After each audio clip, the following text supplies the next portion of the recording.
You know, Charlie, here on Free Beer, we've talked about a lot of breweries that had a great history. Yes, but tonight we're looking at a brewery that has changed the future. You're not going to want to miss this.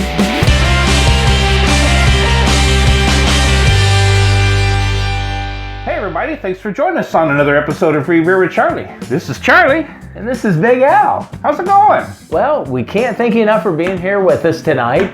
So Charlie, we talked about history in our intro there. Really, all of our beers come from hundreds of years ago. Yeah. And so when we get a new story about a new company or a new brewery in the States, we get excited because... Yeah, it's the birth of a descendant of breweries from years ago. And our story tonight is they started out as immigrants in an abrasive factory. I've worked in some abrasive factories. Yeah, I've worked with some abrasive people. And, you know, we talked about abrasive. That could be everything from sandpaper to cleaning supplies to polishing compounds. Yeah. So, but what happened was the son of the owner, he got intrigued with beer because in Minneapolis, Minnesota, where this is coming out of, they had no good beer. Right. And so what he wanted to do is like, well, you know, we've tried everything. Why not? Let's try brewing some beer. Mm-hmm. So he started brewing some beer on the side. The dad, the owner of the company, actually designated a section of the factory for brewing beer. That's pretty wild. Yeah. And I'm like, whoa, that's pretty intense. Well, here's the problem. They start producing beer and guess what happens? They can't sell it. Now that they're on place. Yeah. So actually there was a law in place on the books from the Prohibition era that said you couldn't sell your own beer at a brewery. Which is crazy when you think about Prohibition ended in 1933? 33, yeah. 1933. So we're into this, they started brewing beer in 2005. Okay, that's a lot of years between 1933 and 2005. Nobody noticed that as a brewery you couldn't sell beer at your location? Right, so you tell me how in the state of Minnesota that for that many years, you're telling me breweries weren't selling beer at their place of business? Not legally. Yeah, so anyway, the son here, what he decided, he's like, I'm going to talk to legislators, I'm going to do what I can do. So Surly, which is the company we talked about, they actually got a law passed in 2011 called the Surly Law. Called the Surly Law that allowed breweries to sell beer on premises. Yeah, pretty wild. Yes.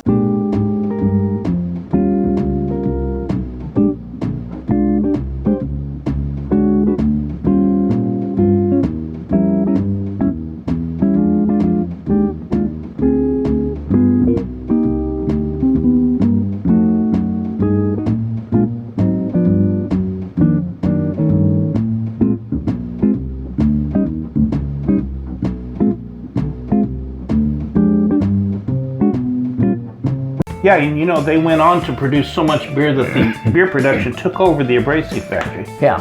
And they even outgrew that factory and ended up having to build new facilities. Yeah. So, you know, you think about that. I mean, is that not a dream come true? Yeah. But who cares? Yeah. As long as they make it. As long as the beer's good. Yeah. We'll decide that. We'll decide if this is abrasive beer or not. Yeah, that's good. Good point. So Charlie, I know we're talking about Surly Brewery. Yes. But we've got two beers tonight. Well, we thought we'd do something different. We've got a Axeman IPA and we have a double-bladed Axeman double IPA. Oh, okay. So we're excited to try these and we thought, hey, we've never done one of their beers for a video, so let's do them both and we'll compare them and see what the difference is between the IPA and the double IPA. So the X-Men is a regular IPA. Yes. And you know what kind of alcohol percent we're looking at? It's running 7.2% by volume. So what is a double-bladed Axeman running? It's running 10.8% by volume. So that's up there pretty high. So both of them are above average here, so definitely. we're anxious to try them. Yeah, let's dig these out. Yeah, let's just pull them out and see what we get first. Ooh, this is the Axeman. I love the label. The skulls, the color, I think that's there's a lot going on. Yeah, there's a lot going on there. That's definitely an awesome can. Now this has to be the double bladed, and Oh, I hope you can see this for our free beer community. That's pretty. I hope you can see it because in the background of this is the same skulls as on the IPA. And what's cool about it is you can see a big double-bladed axe in here. Very intricate. And the detail is phenomenal. Dragons on there. And Yeah, I mean, it's very, very intense. wild. So I say we stop yakking and start cracking. There you go. All right. We'll pour up the IPA first. 7.2, and once again, these are 16 ounces. Wow. So we got the. So I'm going to get 4 ounces and you'll get 12. Yeah, that's the way it works. Pretty nice. That's the way it works here. That's yours, yeah. Free beer with Charlie. Okay, so that's the IPA. Now let's try the double bladed. Oh, you smell that? Yeah. Ooh. It is smelling a little hoppy around Ooh, here. yes it is. Here's that, or you stepped in something. You stepping over there. Woo, we got the ting. Okay, so the double bladed is maybe just a little bit darker.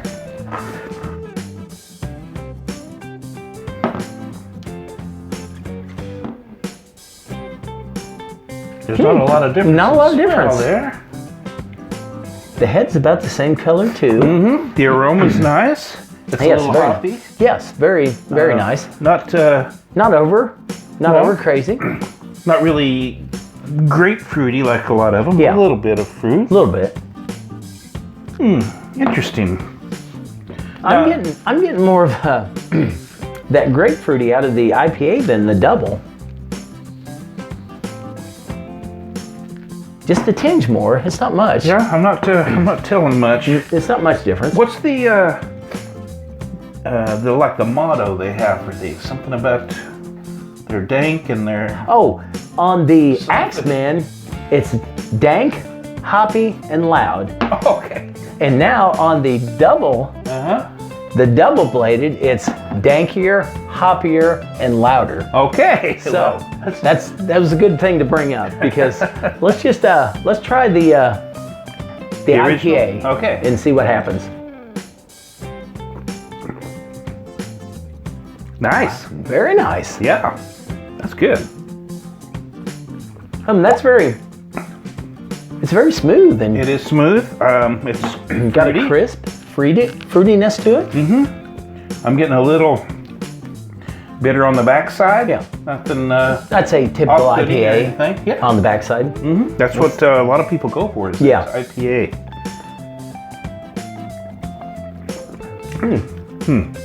Very nice. Yeah, that's let's, nice. Let's try the dankier, Sure. hoppier, and louder. We'll see That's about around that. 10.8. Whew.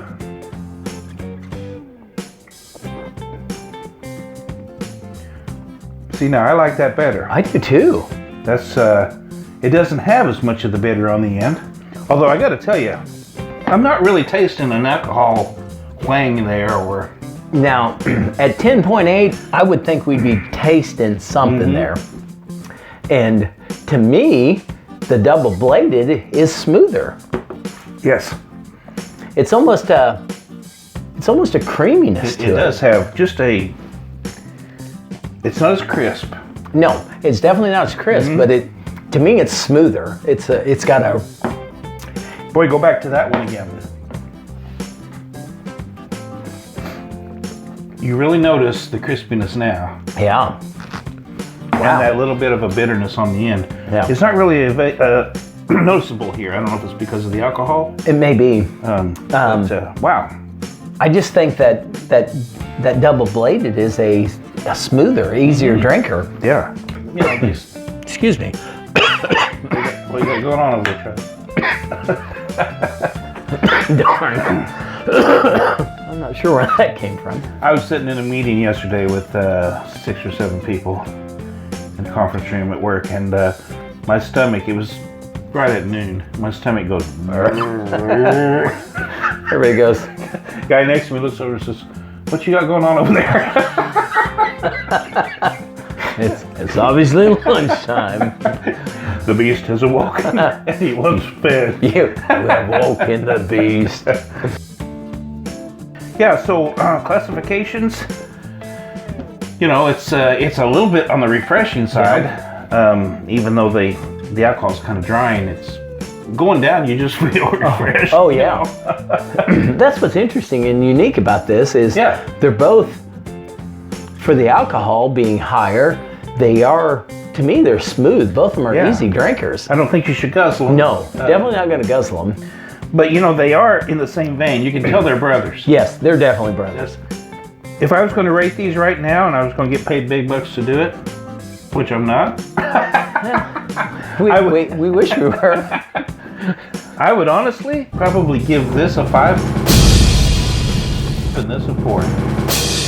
Yes. Now, what would you say? I would agree, because you're saying the double blade is the 5 and the IPA is a 4. Yeah, yes. That's what I think. They're both great beers. This has got a real wow to it in my book because of the IPA taste, but the smoothness of it. Right. And what might be good is if you let's mix them. decided to put those together. We're doing a beer lab right here. Yes, we are. Just like that. We didn't even put our lab coats on or our glasses. We should. Oh, darn. Ooh, look at the head on that. Oh my gosh. That really caused a head, didn't it? Yes, it did. Wow. Oh, yeah. It's good stuff. Any way you slice it. Drink them separately, mix them together. Very good. Very, very good. So, please go out, try these guys. These two are winners, I think. Definitely good beer. Yeah. So, Big Al, Charlie? here's to God, guns, and rock and roll. Amen. Amen. Yeah, that is definitely a winner. Man, I think the mix is even better. Good stuff. So, hey, thanks for joining us. We appreciate it. Hope you had a good time. I know I did. Charlie always has a good time. Hey, I got beer, and I've got 2 beers this time. Right. That's it. See you next time. You know, Charlie, on Free Beer, we've had a lot of breweries that have interesting Hispanics. So, Charlie, here on Free Beer, we've had a lot of breweries that have interesting histories. Yes, which is one thing we love about our craft brewers. But tonight, we're going to look at a brewery that has changed history. The future. So, Charlie, here on Free Beer, we've had a lot of breweries that had interesting history. Yeah. Tonight, we're looking at a brewery that's changed history. The future. That too. You know, Charlie, here on Free Beer, we've had a lot of breweries. Lots of them. A lot. Boy, if we get through the intro, we'll be flying. You know, Charlie, here on Free Beer, we've had a lot of breweries that had interesting histories. Yeah. I think that's our infatuation. But we're excited about tonight. We're excited about the beers we're going to be looking at. Yeah. I've told you once, I've told you 50,000 times, don't exaggerate. Is that in the state of Minneapolis, back in 2005 when he started doing this, Actually, the state is Minnesota, but what did I say? Minneapolis.